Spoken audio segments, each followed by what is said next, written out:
Hello guys, welcome to health music and fitness channel. आज हम फिर से ओमिक्रॉन के बारे में डिस्कस करेंगे गाइस कि ओमिक्रॉन में जो सिम्टम्स होते हैं, सबसे ज़रूरी और सबसे कॉमन सिम्टम जो है बुखार और बॉडी पेन्स और हेडेक। ठीक है, फीवर, हेडेक, मलेज, बॉडी पेन्स। सो इन चीज़ों के लिए आप घर में क्या कर सकते हो, और अगर नहीं ठीक होता तो हॉस्पिटल में जाके क्या क्या किया जा सकता है। ये बहुत ही इम्पॉर्टेंट साइन है और सिम्टम है कि बॉडी पेन्स और फीवर। जब भी हमारी बॉडी बीमार होती है, हमारी बॉडी में इन्फेक्शन आ जाता है, तो हमारी बॉडी हमको बताती है। ये एक हीलिंग का प्रोसेस भी है और हमें एक गाइड करने का प्रोसेस भी है कि बॉडी हमें बताएगी कि समथिंग इज़ नॉट राइट। हमारा इम्यून सिस्टम एक तरीके से टेम्परेचर को रेस करता है, बॉडी का टेम्परेचर रेस कर देता है इन एन अटेम्प्ट कि वो बैक्टीरिया को या वायरस को इंक्रीज टेम्परेचर से मार सके। पर ये पॉसिबल नहीं होता। Most of the times fever से पेशेंट को सिर्फ डिस्कम्फर्ट होती है, पर बैक्टीरिया और वायरस या फंगस इनको कुछ नहीं होता बुखार से, टेम्परेचर रेस करने से। पर ये एक इनेट, एक प्रिमिटिव रिस्पॉन्स है हमारी बॉडी का कि स्वेलिंग करके बॉडी में फीवर करके सेल्स को मारने की कोशिश करते हो, जो कि harmful cells, cancerous cells and bacterial cells and viral cells and other cells जो कि parasites and all. So our body tries to self heal, but most of these bacteria, most of these viruses, इन्होंने अपने आप में एक change ले आ चुके हैं। They have undergone modifications in their genes and उन्होंने एक सिस्टम बना लिया कि इसको एस्केप कर सकते हैं। In fact this Covid virus, it is so intelligent कि it enters into your cell, और उसका जो स्पाइक प्रोटीन होता है, स्पाइक प्रोटीन सेल के अंदर जाके एक रिसेप्टर पे लग जाता है, and from there it goes and gets attached to another cell. वो जो इन्फेक्टेड सेल है वो एक दूसरे सेल को टच करेगा और उधर एक रिसेप्टर होएगा, और वो दोनों सेल्स फ्यूज़ होके एक बड़ा जाइंट सेल बन जाएंगे। And they say, now the scientists are saying, जब this phenomena happens when cells burst and form a big cell, that leads to lot of lung injury and lot of increase mortality and morbidity. So Covid का जो virus है वो ये चीज़ बड़े intelligently करता है, because आपके इम्यून सिस्टम के जो सेल्स हैं, ठीक है, जो लिम्फोसाइट्स हैं, उनको एक्शन में आने के लिए वो प्रॉब्लम जो है, जो भी बैक्टीरिया है, वायरस है, उसको ब्लड स्ट्रीम में होना है, आउटसाइड द सेल होना है, एक्स्ट्रा सेलुलर होना है। बट ये वायरस बहुत इंटेलिजेंट है, ये ऑलरेडी समझ गया कि इम्यून सिस्टम से बचने के लिए सेल के अंदर बैठे रहो। ठीक है, ये ऑलरेडी डिफेंस लेके बैठा हुआ है, सेल के अंदर बैठा हुआ है। हमारा इम्यून सिस्टम हमारे सेल को डिस्ट्रॉय नहीं करेगा। ये स्पाइक प्रोटीन्स ऐसे करके ट्रांसफ़र होते हैं और इन्फ्लेमेशन को ट्रिगर करते रहते हैं, जबकि immune system is on full alert और ढूंढ रहा है कि कोविड वायरस कहाँ है, ओमिक्रॉन कहाँ है हमारी बॉडी में, पर उसको मिलता नहीं है, because it is sitting inside the cell, everything is happening inside the cell. So coming back to the topic, तो जब ये इन्फ्लेमेशन होती है, cells they die and injuries happening, then the cells, our immune system starts working against the antigen, okay, the spike protein and other things. So then you will have increase in temperature, आपको ये temperature बढ़ जाएगा, आपको बुखार होएगा।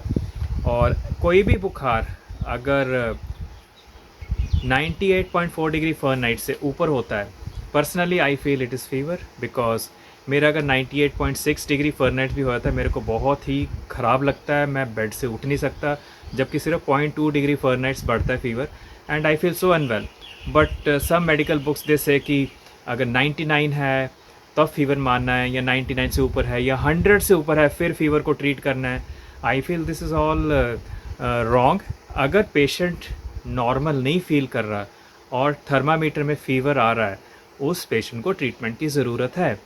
ये guideline statistics के basis पे बनी हुई है। कुछ पेशेंट्स को 99 फीवर पता ही नहीं लगता, जबकि वो फीवर है, और जब वो पेशेंट्स नॉर्मल होते हैं उनको 99 नहीं होता, उनको 98.4 ही होता है। ठीक है, ऐसे करके, anyway, this is my personal view.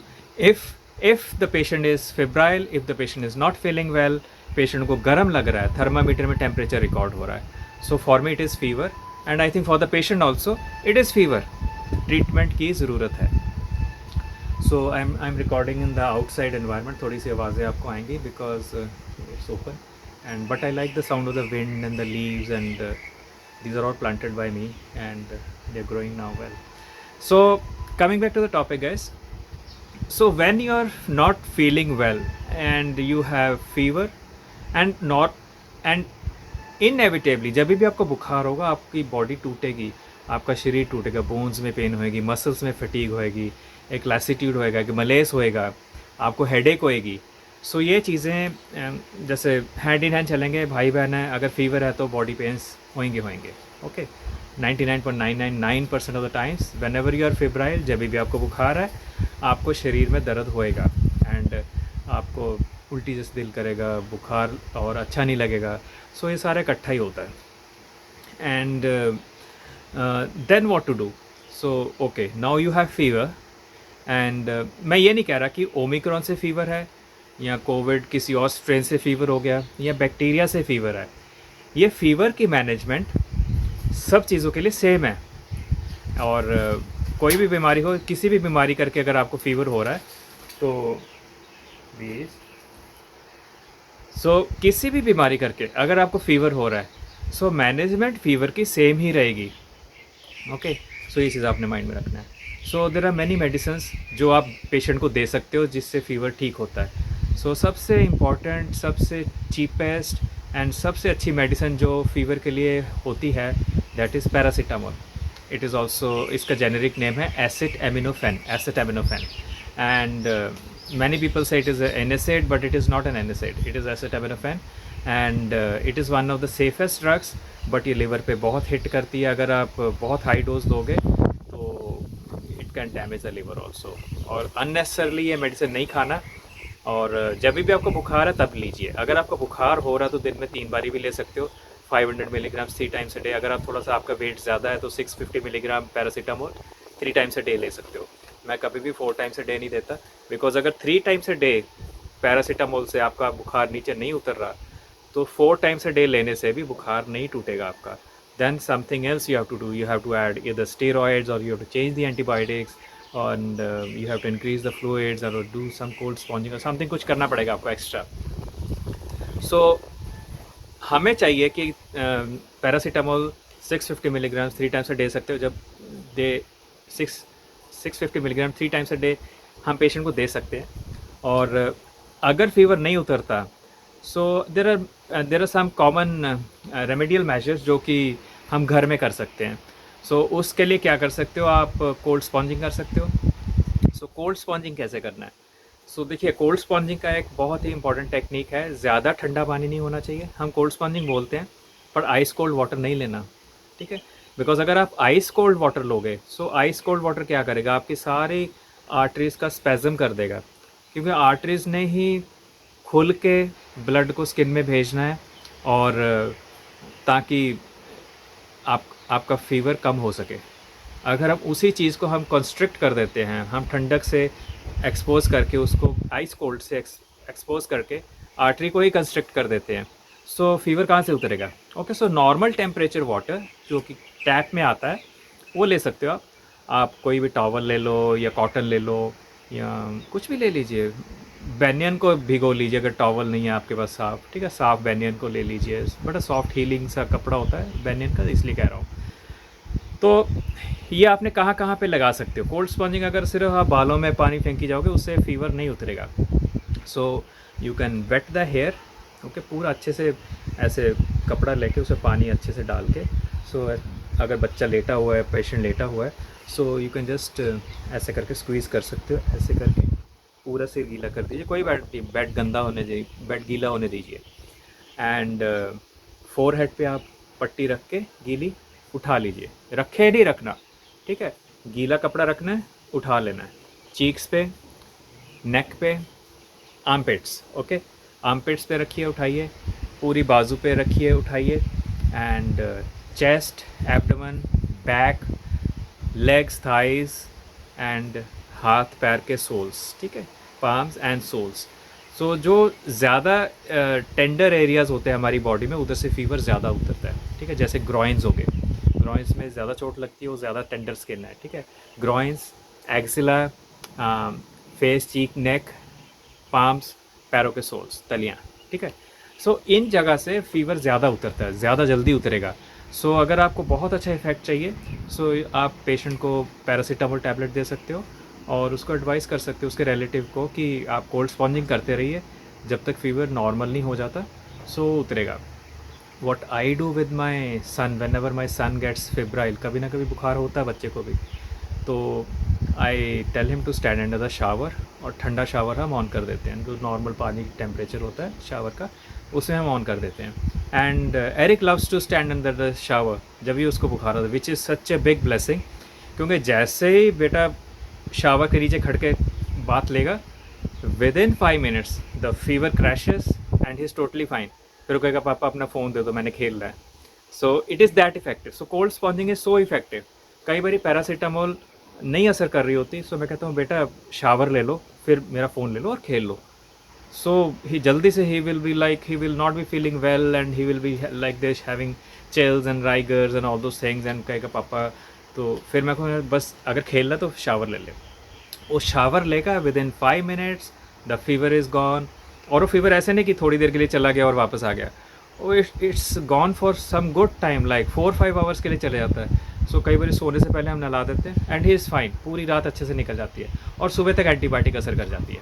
Okay, so fever उतारने का ये बहुत अच्छा तरीका है, शावर के नीचे खड़े होना। सो दिन में आप 3-4 बारी शावर लीजिए, आपकी पैरासीटामोल टैबलेट खाने की डोज जो आप कंज्यूम करेंगे वो बहुत कम हो जाएगी। सो बच्चों में बहुत यूज़फुल है, बच्चे कई बार गोली नहीं खाते, सो उनको आप कोल्ड स्पॉन्जिंग कर सकते हो, शावर दे सकते हो। So this is one of the important things. Then fever के साथ आपको बॉडी पेन्स भी होती हैं। सो उसके लिए, बॉडी पेन्स के लिए you can give paracetamol, you can try paracetamol. Paracetamol pain killer as such नहीं है, बट थोड़ी सी पेन को कम कर देती है, ठीक है, पैरासीटामोल दे सकते हो। अगर पैरासीटामोल से बॉडी पेन्स और हेडेक ये ठीक नहीं हो रही, सो असीक्लोफिनेक गोली होती है 100 मिलीग्राम की, वो हम ऐड कर सकते हैं। सो मार्केट में कॉम्बिनेशंस आती है, एसिनेक पी, एसिनेक एमआर, ऐसे करके कॉम्बिनेशंस आते हैं। सो एसिनेक पी टैबलेट है, उसमें पैरासीटामोल है और असीक्लोफिनेक है। सो this is a very effective tablet for fever and body pens. ये आप आधी गोली दीजिए। Many times doctors will say कि 1 टैबलेट 2 टाइम्स अ डे दीजिए, but in my experience I have seen आधी गोली is sufficient. Half tablet once a day और 2 टाइम्स अ डे, और रज के अच्छे से पानी पियो एंड ठंडी चीज़ें ले लो, ठंडा आइसक्रीम, ठंडा कोक और milk shake, banana shake, cold coffee, कुछ भी ठंडा जो भी अच्छा लगता है। बेसिकली हम चाहते हैं कि ठंडी चीज़, ठंडा temperature through any food should go inside, and हमारा जो कोर टेम्परेचर वो कम हो जाए। इंटेस्टाइन के अंदर भी आप ठंडी चीज़ डाल के अपना फीवर उतार सकते हैं। In fact this is one of the treatments. So कई बार ऑटोइम्यून डिजीज़ में बुखार नहीं उतरता, बहुत ज़्यादा स्वेलिंग होती है। सो इंटेस्टाइनल, सो पर rectum the medicines are given, steroids and other medicines to decrease the swelling and inflammation. So एक बहुत अच्छा रूट है फीवर कम करने का। आइस कोल्ड ड्रिप्स दे सकते हैं, नॉर्मल सलाइन की, डीएनएस की, रिंगर लैक्टेट की, पर ये डेफिनेटली ये फिर हॉस्पिटल में होएंगी, तो ये फिर घर में आप ड्रिप नहीं लगा सकते फीवर के लिए, ठीक है।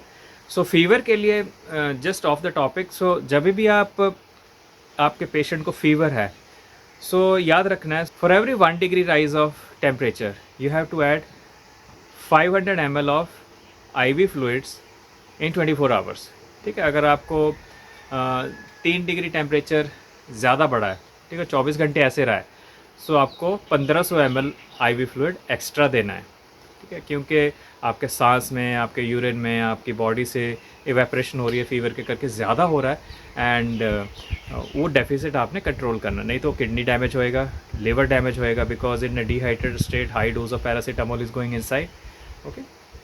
Okay, so fever, headache, body pains, so इसके लिए आपने पैरासीटामोल दे दिया, नहीं ठीक हुआ तो एसिनेक पी दे दिया। कई बार बॉडी पेन्स के लिए आपको थोड़ा मसल को रिलैक्स करना होता है, सो उसके लिए आपको एक मसल रिलैक्सर देना है। सो एसिनेक पी भी नहीं काम करिए आपके पेशेंट में, then you can try Acenac MR, aceclofenac and chlorzoxazone का combination. There are other tablets like aceclofenac plus paracetamol plus chlorzoxazone, so 3 tablets एक टैबलेट में होती है, सो वो भी आप दे सकते हो। तो उससे क्या होगा, मसल थोड़ा सा रिलैक्स हो जाएगा, जो टेंशन है मसल में कम हो जाएगी, स्वेलिंग जल्दी ठीक होएगी, ठीक है। सो दिस इज़ एक्सपेरिमेंटल, लाइक आपका पेशेंट है, अगर आपको आपके पेशेंट को एसिनेक पी से असर नहीं हो रहा तो एसिनेक एमआर आप ट्राई कर सकते हो, या you can give half tablet of Acenac P and half tablet of Acenac MR. So इससे क्या होता है कि कम डोज जाती है मेडिसिन की और कम साइड इफेक्ट होंगे, मोर benefits. This is called synergistic effect.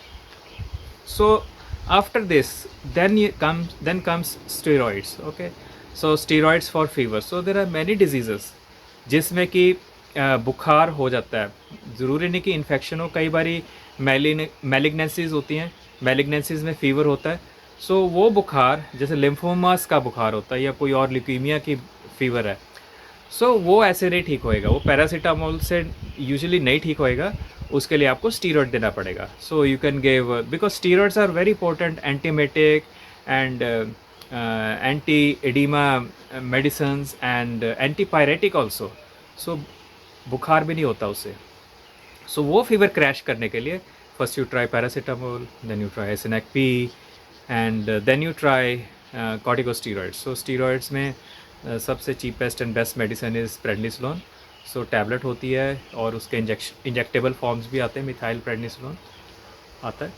So you can give steroids. So 1 milligram पर केजी बॉडी वेट आपका डोज है स्टार्टिंग के लिए, बिकॉज हमें चाहिए कि इमीडिएटली हमारे ब्लड में एक लेवल बन जाए स्टीरॉयड का, और जो हमारे इम्यून सेल्स हैं उनको एक तरीके से आप ब्लाइंड कर देते हो विद स्टीरॉइड्स।